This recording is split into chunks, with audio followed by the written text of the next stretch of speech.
Қалайсыздар, Алтынайскийдің көрермендері, қалдарыңыз қалай? Қазір мен осы Пиндоодода отырып бір затқа қате заказ бергенде қалай қымбатқа заказ беріп қойдым, одан да арзан таптым.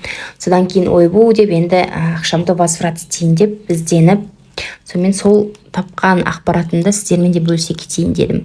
Мына жерде бағана тұрды, бұл сол кезде возврат істей алу мүмкіндігі жоқ екен. Енді обработкаға кеткеннен кейін менің товарымды, яғни қабылдады заявкамды, міне қарасаңыздар, осыны қазір возврат ететін боламыз.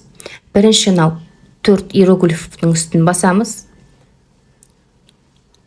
Возврат средств, міне 95 юан кетті. Мына екінші қатарға біз причина возврат жасау керекпіз. Мына жерде Қытай тілде тұрғаннан кейін біз түсіну үшін скриншот жасап аламыз. Одан кейін бізде Google Translate бар.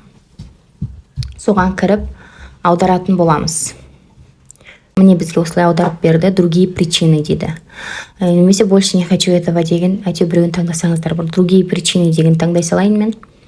И мына жаққа біз өзіміздің отзывымызды, немесе мына жерде қате келген, болмаса бір сіздерге мысалға сынып бірдеңе болып келсе, мынаның үстін басып суретін жіберу арқылы мына жаққа описаниясын жазатын боласыздар. Мен мына жерге өтінемін деген сияқты жазып салайын енді. Соныменен мынаның үстін басамыз. Вот кетті дейді.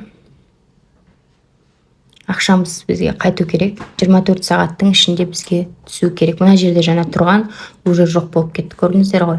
Оны қаяқтан көреміз? Мына юанның иконкасы тұрған жерді басу арқылы біз қалай тұрғанын көретін боламыз. Мінекей, обработкада тұр дейді.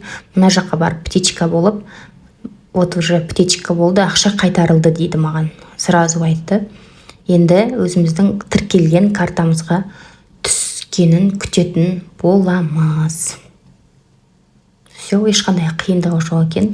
Қорықпаңыздар, келесі жолы сол арзан тапқан покупкаларыңызға сол ақша түскеннен кейін заявка бере бересіздер.